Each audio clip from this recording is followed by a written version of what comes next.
அனைவருக்கும் மீனஸ் கிச்சனின் அன்பான வணக்கங்கள். இன்றைக்கி நம்ம கிச்சனில் என்ன பார்க்க போகிறோம் அப்படின்னு பார்த்தீங்கன்னா, இன்றைக்கி வந்து நம்ம சாம்பார் சாதம் தான் பார்க்க போகிறோம். சாம்பார் சாதத்துக்கு பார்த்திங்கன்னா நான் வந்து 100 கிராம் அரிசி எடுத்துருக்கேன். அதாவது எங்களுக்குள்ள அளவுக்கு எடுத்துருக்கேன்.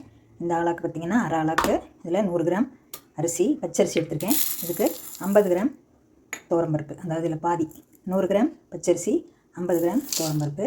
இது ரெண்டையும் எடுத்து நல்லா நம்ம தண்ணி ஊற்றி நல்லா களைஞ்சிட்டு இப்போ நம்ம ஒரு பாத்திரத்தில் போட்டு 100 கிராம் அரிசி 50 கிராம் துவரம்பருப்பு இது ரெண்டையும் எடுத்து நல்லா நம்ம தண்ணி ஊற்றி கழுவிட்டு நம்ம குக்கரில் வேக போட்டுக்கலாம்.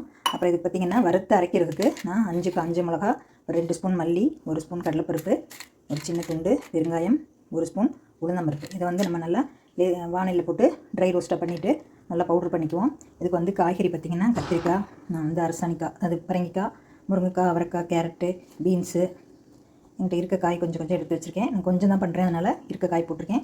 தக்காளி ஒரு கைப்பிடி, சின்ன வெங்காயம், தாளிக்க கருவேப்பிலை, மல்லி. இது வந்து ஒரு பெரிய நெல்லிக்காய் அளவுக்கு புளி போட்டிருக்கேன். புளி வந்து கொஞ்சம் கம்மியாக ஊற்றினாலே போதும், பார்த்துட்டு சேர்த்துக்கலாம். இப்போ நம்ம அரிசியும் பருப்பும் நல்லா களைஞ்சி நம்ம குக்கரில் வேக போட்டுக்கலாம். இப்போ நம்மளோட அரிசி பருப்பெல்லாம் நல்லா களைஞ்சி வச்சு இப்போ நம்ம அதுக்குள்ளேயும் இந்த வறுக்க கொடுத்த பொருளை நம்ம வறுத்து எடுத்துகிட்டு வந்துடலாம். இப்போ நான் மல்லி, பருப்பு, கடலைப்பருப்பு, உளுந்தம்பருப்பு, மிளகாய், பெருங்காயம் எல்லாத்தையும் தனித்தனியாக வறுத்து எடுத்துகிட்டு கட்டுறேன் பாருங்கள்.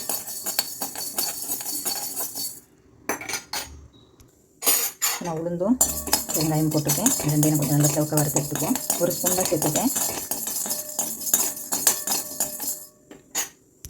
இப்போ கடலைப்பருப்பும் வரமிளகாயும் வறுத்துட்டு எடுத்துக்கலாம். இப்போ நான் குக்கரில் அரிசி பருப்பு நல்லா கழுவிட்டு சேர்த்துருக்கேன். இது பார்த்திங்கன்னா இப்போ நான் 3 டம்ளர் தண்ணி சேர்க்குறேன். அதாவது நம்ம 100 கிராம் தான் அரிசி எடுத்துருக்கோம், அதனால் 3 டம்ளர் தண்ணி சேர்க்குறேன். இது கூட கொஞ்சம் உப்பு, கொஞ்சம் மஞ்சத்தூள் போட்டுட்டு நல்லா ஒரு கொதி வந்ததுக்கப்புறம் நம்ம மூடி வச்சுக்கலாம். இப்போ நான் அடுப்பத்தை வச்சு கடாய் வச்சுட்டு அதில் 1 ஸ்பூன் ஆயில் சேர்த்துருக்கேன். இதில் வந்து இப்போ நம்ம காயெல்லாம் நல்லா வதக்கிக்கலாம். அதுக்குள்ளே நம்மளோட அரிசியும் பருப்பு கொதிக்க ஆரம்பிச்சிருச்சு. இந்த பெருங்காயத்தை வந்து நான் அதிலே போட்டுக்கிறேன். ஏன்னா அது வந்து பொடி பண்ணால் ரொம்ப திப்பி திப்பியாக நிற்கும், அதனால் சாதத்தில் அது கரைஞ்சி வந்துடும். அப்படி மூடி வச்சுக்கலாம். ஆவி வந்ததுக்கப்புறம் விசில் போட்டுக்கலாம். இப்போ இதில் வந்து நம்ம காயெல்லாம் 1 பை 1 நம்ம வதக்கிக்குவோம். ஃபஸ்ட்டு தக்காளியை போட்டு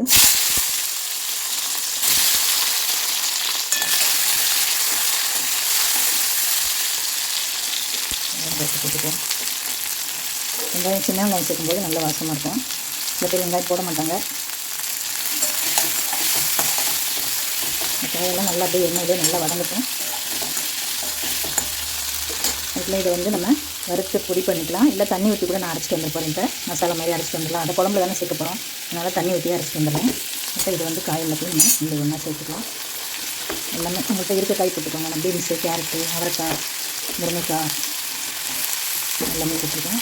கத்திரிக்காய் போட்டுக்கணும். எல்லாத்தையும் நம்ம போட்டுட்டு நல்லா வதக்கிக்கலாம். இப்போ நம்மளோட காய் வந்து நல்லா எண்ணெயிலே வதங்கிட்டுருக்கு. இப்போ அதை வந்து காய்க்கு கொஞ்சம் உப்பு சேர்த்துக்கிறேன். காய்க்கு தந்தளவு மஞ்சள் தூள் சேர்த்தாச்சு. இது குழம்பா வைக்க போகிறோம். இப்போ நம்மளோட சாதம் வந்து நல்லா 5 விசில் வந்துருச்சு. இப்போ நான் குக்கர் ஆஃப் பண்ணிட்டேன். இப்போ வந்து நல்லா காயும் வதங்கிடுச்சு. இப்போ இதில் நம்ம புளி தண்ணியாக சேர்த்துக்குவோம். 1/2 டம்ளர் தண்ணி ஊற்றி கரைச்சி எடுத்து வச்சுருக்கேன். மறுபடியும் நல்லா சேர்ந்து கொதிக்கட்டும். அப்புறம் உப்பு மட்டும் செக் பண்ணிக்கலாம். இப்போ நம்மளோட காயெல்லாம் நல்லா சேர்ந்து கொதிச்சிட்ருக்கு. இப்போ நான் அரைச்சது பாருங்கள். இந்த பொடி நல்லா வறுத்தம் இல்லையா, வறுத்தது வந்து பொடியை போடாமல் அரைச்சி சேர்த்துட்டேன். ஏன்னா நம்ம வந்து சாம்பார் மாதிரி தானே வைக்க போகிறோம், அது நல்லா கெட்டியாகவே இருக்கலாம் அப்படின்ட்டு. இதோடு சேர்த்து நல்லா கொதிக்கட்டும். கொஞ்சம் உப்பு மட்டும் நம்ம சேர்த்து போட்டுக்கணும். காய் நல்லா அரிஞ்சதுக்கப்புறம் நம்ம அரிசி பருப்பு வச்சுருக்க சாதத்தோட எல்லாத்தையும் கலந்துட்டு தாளித்து கொட்ட வேண்டியதான். இது கொஞ்சம் தண்ணி மட்டும் சேர்த்துக்கணும். இப்போ நம்மளோட குழம்பு வந்து நல்லா கொதிக்க ஆரம்பிச்சிருச்சு. இது கொஞ்சம் உப்பு மட்டும் சேர்த்துக்குவோம். ஏற்கனவே தக்காளிக்கு தான் கொஞ்சம் உப்பு போட்டோம், அரிசியில் கொஞ்சம் போட்டுருக்கோம். இப்போ இந்த குழம்புக்கு தேவையான அளவு உப்பு சேர்த்து வச்சு இல்லை காய் கொஞ்சம் வெந்த பின்னாடி நம்ம சாதத்தில் சேர்த்துக்கலாம். இல்லை நீங்கள் சீக்கிரம் வைக்கணும் அப்படின்னு நினச்சிங்கன்னா சாதத்தை பாதியில் எடுத்துகிட்டு அது கூட நீங்கள் இந்த காயெல்லாம் சேர்த்து மறுபடியும் ஒரு விசில் விட்டுட்டு எடுக்கலாம். அப்போ காய் நல்லா உங்களுக்கு குழஞ்சி வெந்துடும். நான் சாதத்தை வந்து நல்லா மசிச்சு விட முடியாது. இப்போ நம்ம அரிசியும் பருப்பும் ஒன்றா வச்சுருக்கனால கொஞ்சம் மசிச்சு எடுத்துக்கலாம் சாதத்தை. காயோடு போட்டு மசிச்சோம்னா ரொம்ப கூழ் மாதிரி ஆகிடும். அது சேர்ந்து நல்லா கொதித்து வரட்டும். இப்போ நம்ம சாதத்தை திறந்து பார்த்துடலாம். இதுக்கு வந்து நீங்கள் பச்சரிசி போட்டால் தான் உங்களுக்கு சாதம் ரொம்ப நல்லாயிருக்கும் டேஸ்ட்டு. பாருங்கள் என்ன அழகாக வந்துருச்சு பாருங்கள், சூப்பராக. இதை கொஞ்சம் நல்லா மசிச்சு விட்டுட்டு நம்ம இப்போ காயெல்லாம் சேர்த்துக்கலாம். நம்ம ஊற்றின தண்ணியும் கரெக்டாக இருக்குது. 100 கிராம் பச்சரிசி, 50 கிராம் துவரம்பருப்பு, அதுக்கு 3 டம்ளர் தண்ணி சேர்த்தேன். கொஞ்சம் பெருங்காயம், உப்பு, மஞ்சள்தூள் போட்டுக்கேன். இப்போ நம்ம காயை வெந்துருச்சான்னு பார்த்துக்கலாம். இப்போ நம்மளோட காய் வந்து நல்லா வெந்துருச்சு. பாருங்கள், தண்ணியெல்லாம் வற்றிடுச்சு. காயும் நல்லா கரண்டியில் இப்படி பாதியாக வந்துருச்சு. வெட்டும்போது இப்போ எடுத்து சாப்பிட்றதுக்கு சரியாக இருக்கும். இது அப்படியே நம்ம வந்து நான் வச்சுருக்கேன் இந்த சாதத்தில் இப்படி சேர்த்துக்குவோம். கொஞ்சம் தண்ணி சேர்த்து கழுவி ஊற்றிடலாம். இதோட வச்சு நம்ம கிளற ஆரம்பிக்கலாம். கொஞ்சம் தண்ணி சேர்த்துக்குவோம். அந்த வடைச்சட்டியை கழுவி கொஞ்சம் கலந்துட்டோம்னா கொஞ்சம் நல்லாயிருக்கும். ஸோ ஒரு தாளிப்பு மட்டும் கொடுத்துடலாம். இப்போ நம்மளோட சாம்பார் சாதம் இப்படி பாருங்கள், சூப்பராக கலர்ஃபுல்லாக நல்லா எல்லாம் கலந்து வந்துடுச்சு. சூப்பராக இருக்குது பாருங்கள். இந்தளவுக்கு கொஞ்சம் தண்ணி போல் இருந்தால் தான் சாப்பிட நல்லாயிருக்கும். ரொம்ப புட்டு மாதிரி இருந்தால் நேரம் ஆக கொஞ்சம் கெட்டியாக தான் ஆகும்.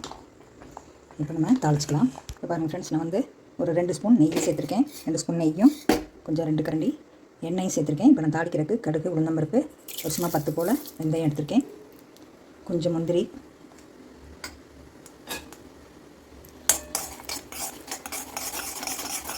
நெய் ஊற்றினால அப்படியே நுழைச்சிட்டே வருது, பொரியறதே தெரியாது நமக்கு. கடுகு வெடிக்கிற சத்தம் கேட்டோம்னா நம்ம போட்டுக்க வேண்டியதுதான். இப்போ இது கூட ஒரு 5 முந்திரி பருப்பு, கொஞ்சம் சுண்டை வத்தல் எடுத்துருக்கேன், அதையும் போட்டுக்குவோம்.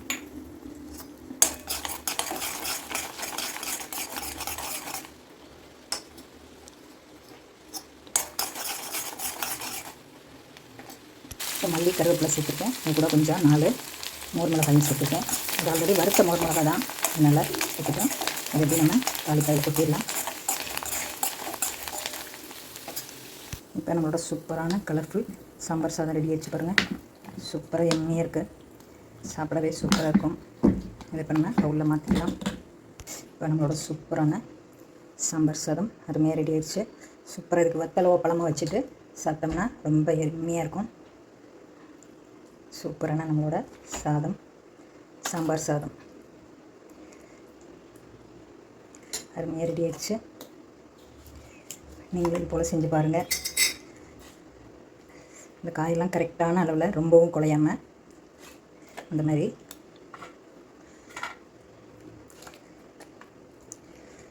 சூப்பராக இருக்குது நம்மளோட சாம்பார் சாதம். ஓகே ஃப்ரெண்ட்ஸ், நீங்களும் இது மாதிரி செஞ்சு பார்த்துட்டு உங்கள் கமெண்ட்ஸை சொல்லுங்கள். இந்த வீடியோ பிடிச்சிருந்தால் லைக் பண்ணி, ஷேர் பண்ணி, கமெண்ட்ஸ் பண்ணுங்கள். சப்ஸ்கிரைப் பண்ணுங்கள் ஃப்ரெண்ட்ஸ். அனைவருக்கும் நன்றி. நம்மளோட சூப்பரான சாம்பார் சாதம்.